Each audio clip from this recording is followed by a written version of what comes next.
নমস্কার বন্ধুরা, ঘরোয়া কিচেনে আপনাদের সবাইকে ওয়েলকাম জানিয়ে শুরু করছি আজকের ভিডিওটি। আজকে কিন্তু একদমই অন্যরকম একটি রেসিপি নিয়ে আপনাদের সামনে হাজির হয়ে গেছি।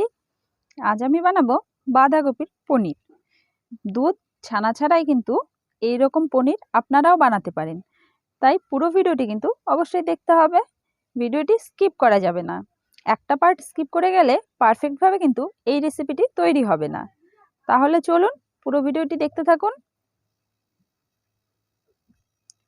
এই রেসিপির মূল উপকরণ হচ্ছে বাঁধাকপি, তাই প্রথমেই আমি এখানে বাঁধাকপি কুচিয়ে নিয়েছি। আমি এখানে হাফ বাঁধাকপি নিয়েছি, আপনারা আপনাদের পরিমাণ মতো নিয়ে নেবেন। বাঁধাকপিটা ভালোভাবে ধুয়ে এটাকে আমি ভাপাতে দেব। বাঁধাকপিটা আমি 5 মিনিট মতো ভাপিয়ে নেব। আর বাঁধাকপি ভাপানো হতে হতে চলুন কি কি মশলা লাগবে সেটা এক ঝলকে দেখে নিই। এখানে আমি নিয়েছি পেঁয়াজ কুচি, এখানে আমি দুটো পেঁয়াজ কুচিয়ে নিয়েছি। আর এখানে নিয়েছি দুটো টমেটো কুচি, আর লাগবে আদা রসুন বাটা, সঙ্গে তো লঙ্কা বাটা লাগবেই। বাঁধাকপি ভাপানো হয়ে গেছে, বাঁধাকপিগুলো কিন্তু আমি 5 মিনিট মতো ভাপিয়ে নিয়েছি। এবারে এগুলোকে আমি জল ঝরিয়ে তুলে নেব। আর বাঁধাকপি তুলে নিয়ে বাঁধাকপিটা কিন্তু আমি ভালো করে পেস্ট করে নেব। দেখুন এখানে বাঁধাকপি কিন্তু আমি পেস্ট করে নিয়েছি। আমি শিলনোড়ায় করেছি, আপনাদের কাছে যদি মিক্সি থাকে অবশ্যই মিক্সিতে করে নেবেন। আর শিলনোড়ায় লঙ্কা বেটেছিলাম আগে, তাই কিন্তু একটু লাল লাল হয়ে গেছে। এবারে বাঁধাকপির মধ্যে আমি দিয়ে দেব বেসন। বেসনটা পরিমাণ বুঝে দিতে হবে, যতটা বাঁধাকপি নেবেন সেই হিসাবে মাখবেন, অল্প করে বেসন দিবেন, মাখবেন এবং দেখবেন একসঙ্গে বেশি দিলে কি হবে, হয় ঘন হয়ে যাবে, না হলে পাতলা হয়ে যেতে পারে। ব্যাটারের ঘনত্বটা কেমন হবে সেটা কিন্তু আপনাদের আমি দেখিয়ে দিচ্ছি।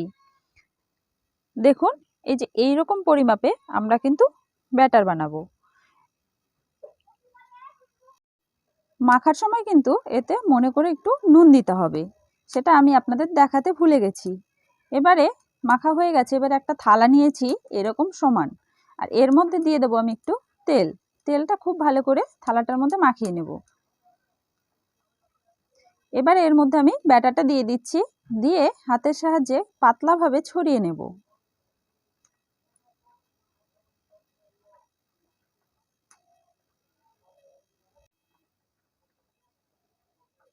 তেলটা দেওয়াতে এটা কিন্তু নিচে লেগে যাবে না।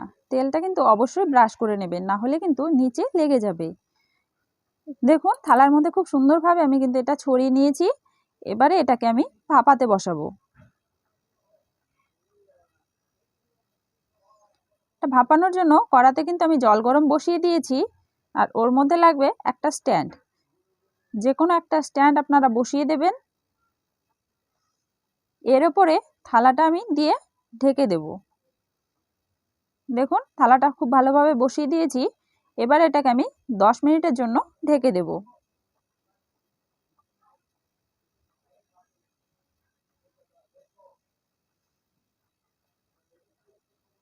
10 মিনিট পরে আপনারা দেখবেন একটা কাঠি বা ছুরি দিয়ে যে সেদ্ধ হয়েছে কিনা ঠিকঠাক। আমি কিন্তু দেখে নিয়েছি সেদ্ধ হয়ে গেছে 10 মিনিটে। এবারে এটাকে আমি নামিয়ে নেব। নামিয়ে এটাকে একটু ঠান্ডা করে নেব, তারপরে এটাকে পিস পিস করে কেটে নেব।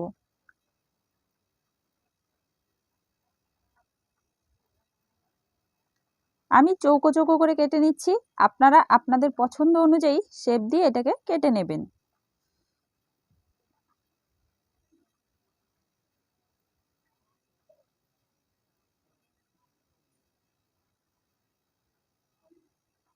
দেখুন কেটে নেওয়া হয়ে গেছে। এবারে কিন্তু এগুলোকে আমি একটা একটা করে তুলে নেব। খুব সুন্দরভাবে তুলে নিয়েছি। আর বন্ধুরা একটা জিনিস আমি স্কিপ করে গেছি, এই পনিরগুলোকে কিন্তু আমি তেলে হালকা করে ভেজে নিয়েছি, সেটা আপনাদের দেখাতে আমি একদমই ভুলে গেছি। ভিডিওটা অন করতে একদম ভুলে গেছি, দয়া করে আপনারা ক্ষমা করে দেবেন। এরপর তেলের ওপর ফোড়নে দিয়ে দিলাম গোটা গরম মশলা, তারপরে কাঁচা পেঁয়াজ। পেঁয়াজটা নেড়ে চেড়ে ভাজা হয়ে গেলে আদা রসুন বাটা দিয়ে দিলাম, তারপরে দিয়ে দিলাম টমেটো কুচি। টমেটোটা নেড়ে চেড়ে নেব কিছুক্ষণ নুন দিয়ে, তাহলে টমেটোটা গলে যাবে। তার উপর দিয়ে দিলাম লঙ্কা বাটা, দিয়ে দিলাম হলুদ গুঁড়ো, জিরে ধনে গুঁড়ো তো লাগবেই, জিরে ধনে গুঁড়োটাও দিয়ে দিচ্ছি। এরপর এতে আমি দিয়ে দেব গরম মশলা গুঁড়ো। আমি কিন্তু গরম মশলা ফোড়নে ব্যবহার করেছি, আবার একটু গুঁড়ো এই সময় দিয়ে দিলাম। আর কালারের জন্য দিয়ে দেব কাশ্মীরি লঙ্কার গুঁড়ো। এবারে সব কিছু একসঙ্গে খুব ভালোভাবে কষিয়ে নিতে হবে।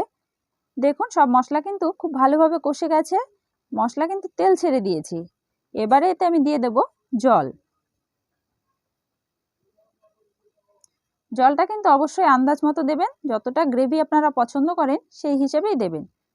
খুব ভালোভাবে ঝোল ফুটে উঠেছে, এবারে এতে আমি ভেজে রাখা পনিরগুলো দিয়ে দিচ্ছি।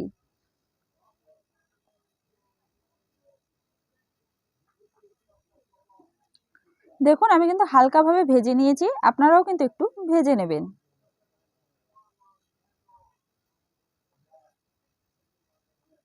এবারে 3 মিনিট মতো ফুটিয়ে এটাকে আমি ধনেপাতা দিয়ে দেব, তারপরে নামিয়ে নেব। রেসিপিটি কিন্তু খুব বেশি কঠিন নয়, একটু সময় লাগবে এই যা, কিন্তু এর স্বাদ অসাধারণ হবে। আপনাদের আমি কথা দিচ্ছি, এটা যদি একবার আপনারা বানিয়ে খান, দ্বিতীয়বার কিন্তু বাড়ির লোকের আবদারে আপনাদের করতেই হবে এই রেসিপিটি। দেখুন রেসিপিটি কিন্তু আমার একদম পুরোপুরি তৈরি হয়ে গেছে। গ্যাস অফ করে দিয়েছি, এবারে এটাকে আমি নামিয়ে নেব।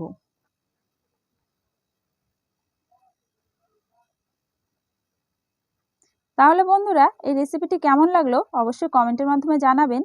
যদি আমার ভিডিও আপনাদের ভালো লেগে থাকে তাহলে ঘরোয়া কিচেন চ্যানেলটি সাবস্ক্রাইব করে পাশে থাকবেন।